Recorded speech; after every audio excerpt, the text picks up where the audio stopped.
Entonces, rápidamente, entre pisos sin vigas, luces entre columnas entre 5 a 10 metros, que la relación de luces entre X e Y no sea mayor a un 20%. ¿Por qué?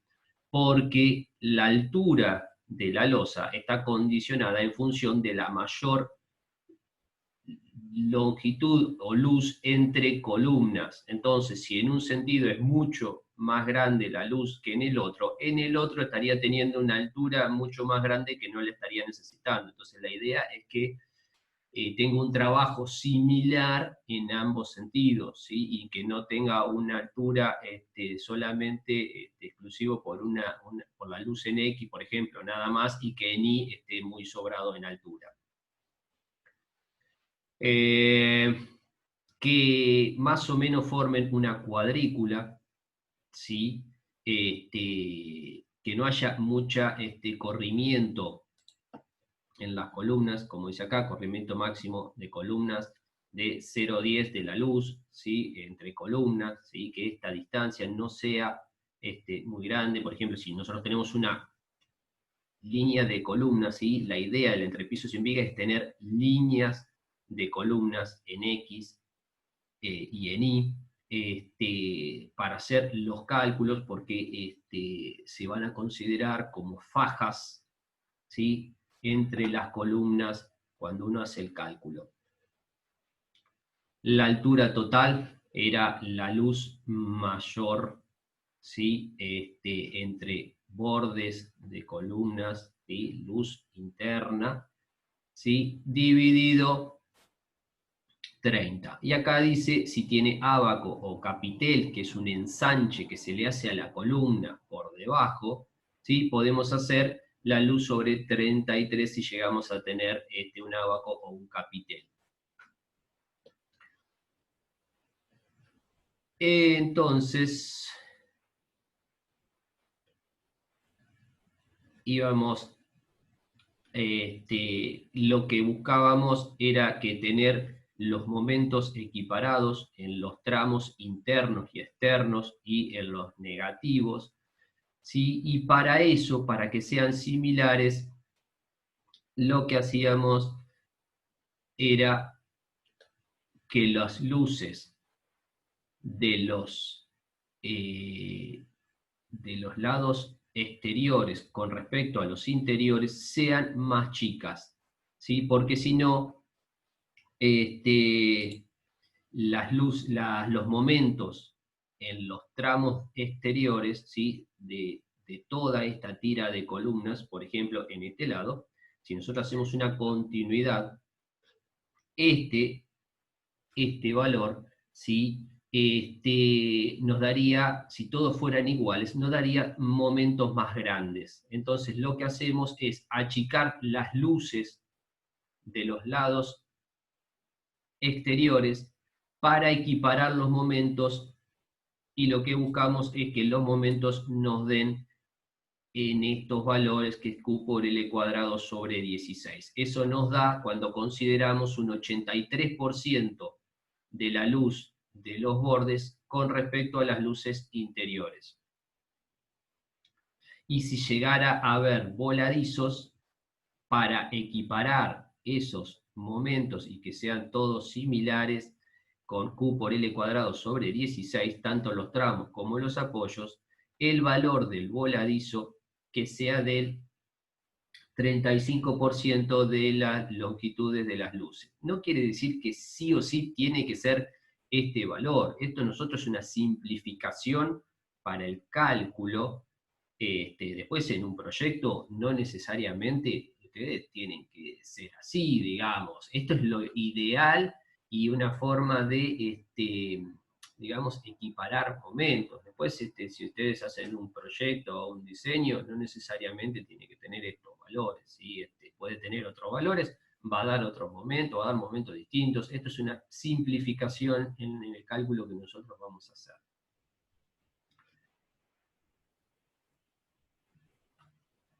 Otro dato que nosotros teníamos que tener, que el problema, uno de los problemas de un entrepiso sin vigas a tener en cuenta, o sea, no es un problema, es una condición que no nos tenemos que olvidar es que los entrepisos sin vigas, como apoya directamente sobre las columnas, puede generar este tipo de rotura, ¿sí? Que se llama punzonado, ¿sí? Debido a que toda la carga va derecho a la columna y sin vigas que estén tomando esos esfuerzos de corte que en las vigas los vamos tomando con los estribos, ¿sí? Entonces acá no tenemos esos estribos, entonces tenemos que tener en cuenta ese punzonado. ¿Con qué se tiene en cuenta? Bien,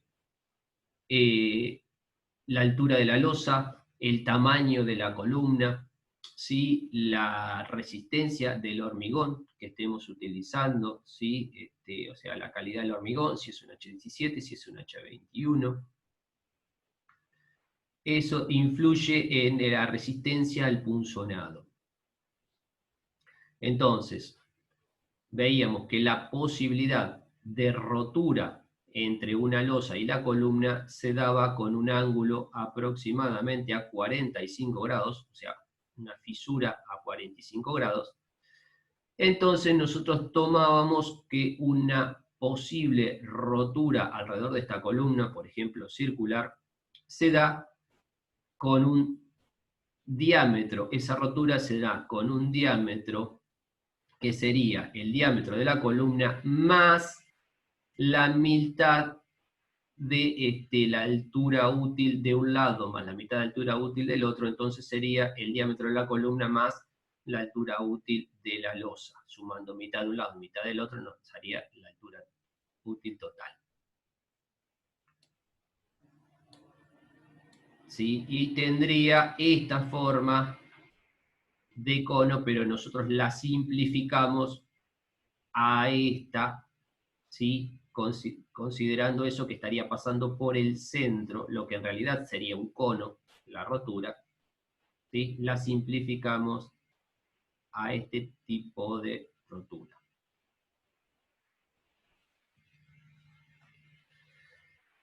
¿Cómo calculamos la tensión de punzonado? Es la carga que tiene la losa dividido el perímetro crítico y dividido la altura útil de la losa, ¿sí? ¿Qué es el perímetro crítico? Es toda esta vueltita con este diámetro, ¿sí? El perímetro crítico es todo este perímetro que da la vuelta a esta circunferencia.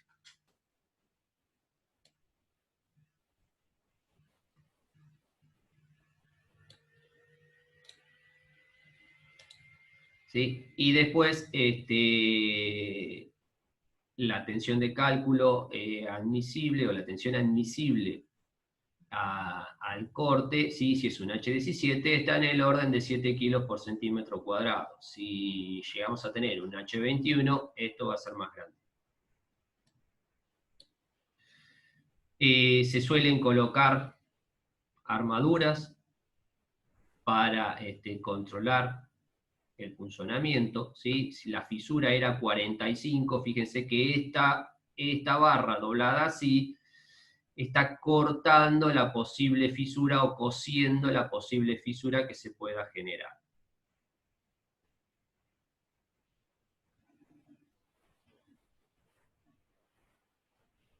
Entonces, para mejorar la resistencia al punzonado, ¿sí? Tenemos básicamente, a ver,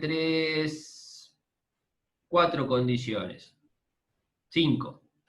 Una, aumentar la calidad del hormigón, ¿sí? ¿Por qué? Porque aumenta la tensión admisible al punzonado, ¿sí? Si de esta formulita que nosotros teníamos antes, tau igual a Q sobre esto, esta formulita, tiene que ser menor o igual a la tensión admisible por punzonado, que si fuera un H17 son 7 kilos por centímetro cuadrado. Si nosotros aumentamos la calidad del hormigón, esta tensión admisible va a ser más grande, entonces vamos a estar mejorando la resistencia al punzonado. ¿Qué otra cuestión nos da que es aumentar el espesor de la losa? ¿Sí? Si nosotros aumentamos el espesor de la losa, ¿sí? estamos aumentando este valor de acá abajo, la altura útil. Entonces, en esta fórmula, esto está dividiendo, nos da una tensión al punzonado menor, entonces estamos mejorando la condición al punzonado. Profe, La otra es aumentar el diámetro o el tamaño de la columna, entonces aumenta el perímetro crítico. Si aumenta el perímetro crítico, entonces está dividiendo, nos da también una tensión de punzonado mayor. ¿Qué es lo que tiene? Que si nosotros aumentamos la altura de la losa, aumenta toda la losa. Entonces, quizás en costos es mucho más grande el costo de aumentar la altura de la losa que de aumentar el tamaño de la columna. ¿Sí? Entonces, esta acción, dice acá, aumentar el espesor de la losa, se ve limitada por los costos, ¿sí? Porque como es una superficie grande, aumenta mucho el volumen de hormigón y la carga muerta, y si aumenta el peso, aumenta después todo hasta las fundaciones. profe, perdón. ¿Sí? En el primer punto que dice aumentar la calidad del hormigón, Sí. ¿sería pasar, por ejemplo, de un H17 a cuánto? No, en principio un H21, pero Ah, después, sí, en principio un H21, pero, o sea, todo depende en cuánto estés necesitando de extensión de punzonado. Quizás no puedas, depende de los lugares donde estés, capaz que no podés pedir un H30, porque no tenés quien te haga ese H30, por decirlo de alguna manera. Quizás un H25 sí, pero si la tensión de punzonado que te da para ese H25 todavía no te alcanza y no podés pedir un H30 porque en ese lugar no conseguís quién te haga ese H30, qué hormigonera te puede hacer ese H30, porque no tienen los medios, porque es una medio precaria, entonces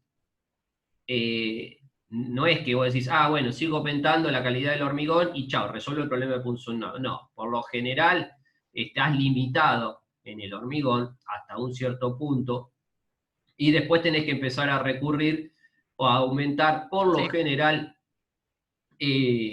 la sección de la columna es lo que generalmente se hace.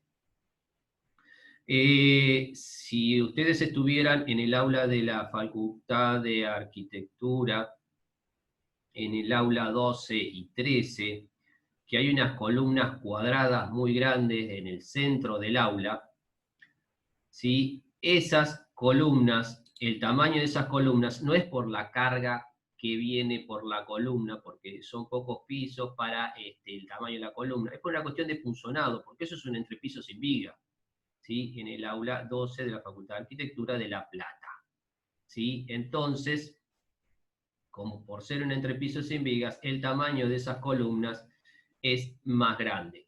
Otro tema es por qué hay columnas en el medio del aula. Bueno, ese es otro tema aparte. Eso es porque el proyecto no era no era un aula, en realidad eran dos aulas y había un pasillo en el centro. Entonces, por eso se colocaron esas columnas en el centro, que no es porque era un aula, sino que eran aulas a los costados y un pasillo central. Capiteles, les dije, capitel es un ensanche en la cabeza de la columna con el encuentro de la losa. ¿Sí? Eh, Construirlo está un poquito complicado, pero hay obras que se hicieron capiteles de esta manera. Y si no, la otra es ábacos, ¿sí? Que es un ensanche, ¿sí? De la losa en el encuentro con la columna. ¿Sí? Es como una especie de capitel, pero en vez de hacerlo en forma troncocónica, ¿sí? Ensanchamos en ese sector la losa para mejorar el punzonado, o sea, lo que estamos aumentando es la altura útil, ¿sí? En este sector. Bien, estos son más o menos las condiciones básicas a tener en cuenta en en el cálculo de un entrepiso sin vigas. Faltaría, en este caso, ver cómo se trabaja con las fajas de cálculo, que es lo que vamos a ver ahora por otro lado.